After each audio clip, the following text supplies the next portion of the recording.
Hi guys, welcome back to my YouTube channel. In today's video, you're going to be seeing the second part of the making of this dress, which is the sewing part. In my previous video, I shared the pattern drafts of the making of this dress. If you haven't seen it yet, I'll be linking it down in the description below, so you can go ahead and check it out. So let's get started with today's video. So I made use of a silk fabric with lining and an invisible zipper. With the arrow indicated at that point, I used 1.5 inches from the waist to the armhole. So going up, I started cutting out 0.5 inch seam allowance from the armhole area, the shoulder, the neckline, and the basque. So ensure you cut it like so and follow the steps as well as cutting it like so at the back. It's important to take note that if you really want to make this dress, you should use like a cotton fabric or any fabric that is not so stretchy or have too much strands coming out of it. So while cutting the skirts, I advise that you cut it the same way I used the arrow, because I realized I didn't really like how it curved and it wasn't really so easy for me when I was stitching the gathers on the skirt. So try as much as possible to just cut it straight. So take note of that. So the length of the band is 42 inches long and the weight is 6.5. So I'm just going to be going ahead to cut it out like so. So I'm just dividing this equally into two, and obviously once you're done, you just fold it like this and stitch it. So now I'm gonna have to cut out the linings and all of that for the front and also for the back, and I've cut out two piece on fold of the skirt. So now that I've done with all of that, so I added interface to this so that the fabric can be a little bit stable once I'm sewing. Kindly note that this is the perfect method of joining the bodice of this dress. Start by joining the fabric and joining the lining, then attaching them together like so. So I decided to use a different method of stitching this dress. As you can see, I actually stitched it this way. I stitched down to the zipper and all of that, then I turned it. Then for the front of the bodice as well, I stitched it like that, leaving the shoulder part. And now I've gone ahead to notch this. So I'm just going to be notching it in order for it to be flat at the front and top stitch it. So after turning it, this was how it looked like. So here's where the placement of the zipper would be.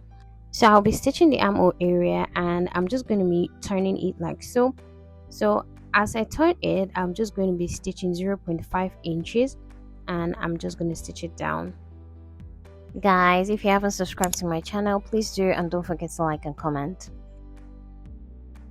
So just stitch from that side down and leave that shoulder part open. So now that I've done that, I'll be joining the shoulder parts together. So I'll be joining it right side on right side and I'll be stitching 0.5 inches. Honestly, I really didn't fancy this process of stitching this dress, but like I've already said, I've shown you the method in which you could use that would be best. So here is how it looked like. So make sure you overlock that part where you stitch the shoulder together.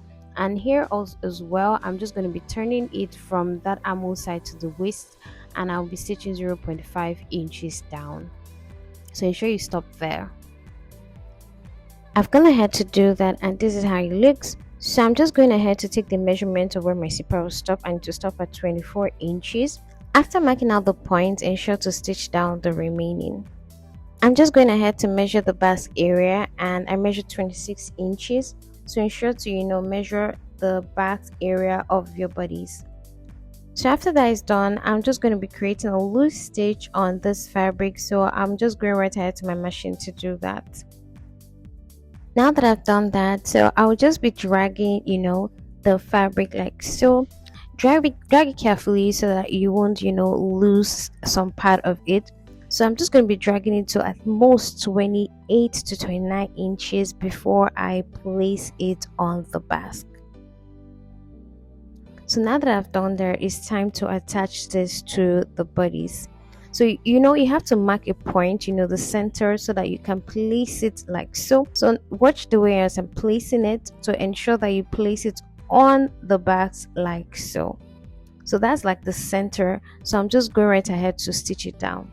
This is how it looks by the time I was done. So I also did the same at the back as well. So there was actually no difference because I actually joined both sides of the back. So this is how it was placed. So as you can see, I stitched it by 0.5 inches. So that's what I'm showing you, like so. And I left at least 1 inch on the side. So as you can see, this 1 inch on the side, I'll be joining that. So this is the front. This is how the front looks. It actually looks amazing, by the way. So now the next step for me now is just to stitch 1 inch down from that bodice part.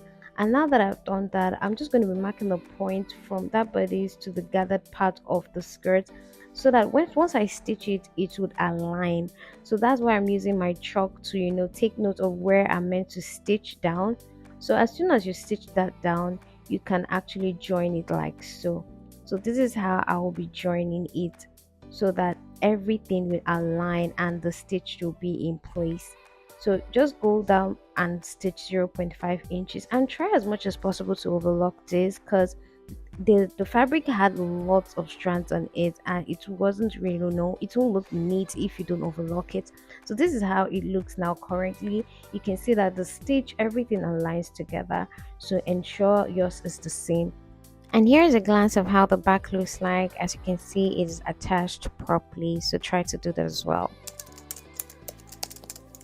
And here is how I'll be attaching the zipper. I always like to use invisible zipper, so it's definitely up to you the kind of zipper you want to use for this, but for me, I'll be using an invisible zipper.